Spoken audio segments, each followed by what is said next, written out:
Foi enviada esta semana ao Congresso Nacional a proposta de reforma da Previdência Social, que prevê, entre outros pontos, o estabelecimento de idade mínima de 65 anos para os contribuintes homens e mulheres reivindicarem suas aposentadorias. Em sendo aprovadas, as novas regras irão atingir trabalhadores dos setores público e privado.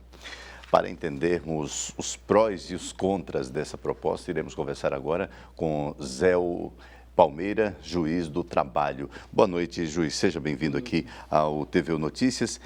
É possível a gente apontar alguma questão positiva, algum ponto positivo aí nessa proposta? Bem, infelizmente não.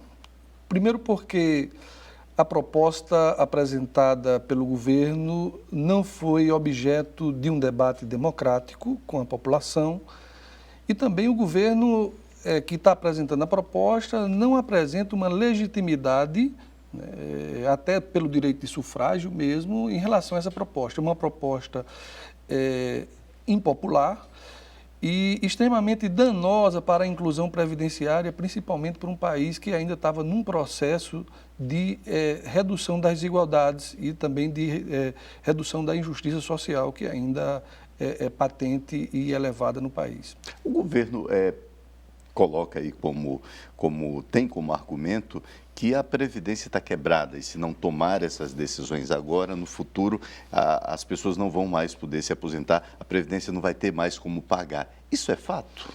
Não, isso é um problema dessa proposta de reforma da Previdência. Primeiro porque o governo tenta emplacar uma reforma a partir de premissas falsas, de que há um déficit previdenciário.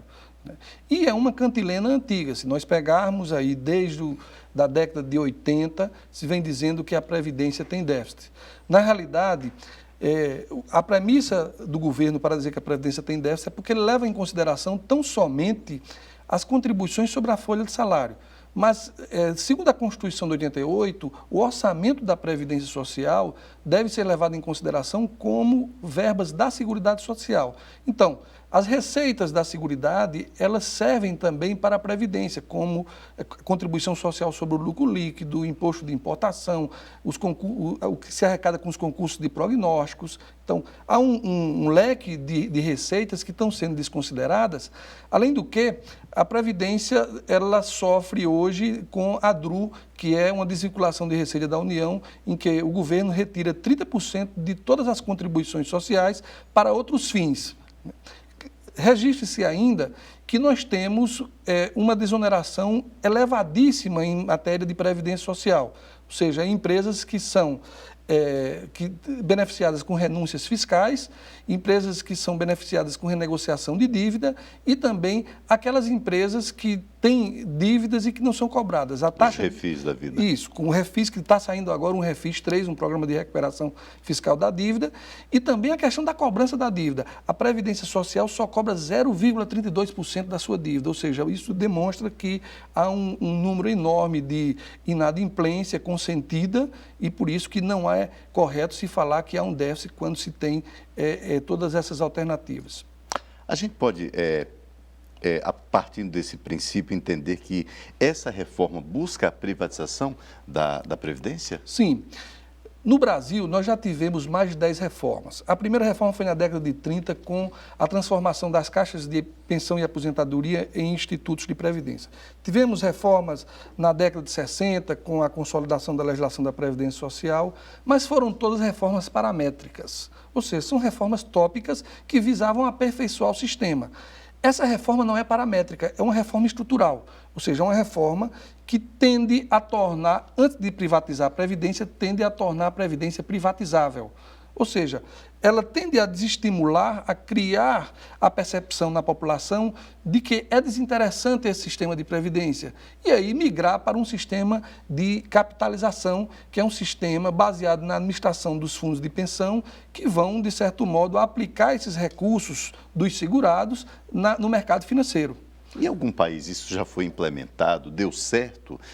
A gente tem, pelo menos, algum parâmetro para pelo menos entender o porquê que o governo está querendo, com tanta ênfase, implementar essa reforma do jeito que ela está hoje, sem uma discussão mais ampla? Sim, esse modelo, ele copia, de certo modo, as linhas mestras do regime de capitalização chileno. O próprio ministro Meirelles, quando esteve em Davos, há 10 anos, em 2006, ele externalizou a sua admiração pelo modelo chileno, porque ele retira esse dinheiro que está na Previdência e aplica no mercado financeiro. Isso, segundo ele, faz com que a economia tenha um dinamismo e que haja mais investimentos com a aplicação desses recursos. Na prática deu certo? Na prática não deu certo.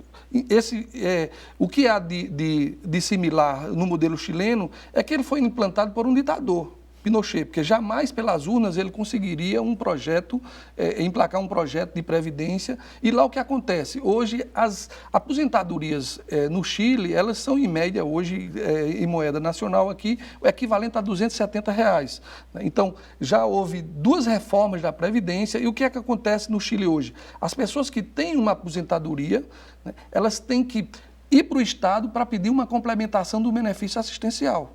E foi o que a Michelle Bachelet fez em 2008. Né? Então, as pessoas, de certo modo, contribuem. Lá eles exigem uma contribuição, 250 contribuições, né? E a nossa aqui está sendo mais ferrenha, porque ela está exigindo 300 contribuições para a aposentadoria, o que será impossível, principalmente que a gente não vivencia durante 25 anos de pleno emprego para que as pessoas não tenham rotatividade no mercado de trabalho. Ok, queremos agradecer a participação hoje aqui do TV Notícias, do Juiz do Trabalho, Zé Palmeira. Doutor, muito obrigado pela sua participação e pelas informações. Okay. Boa noite.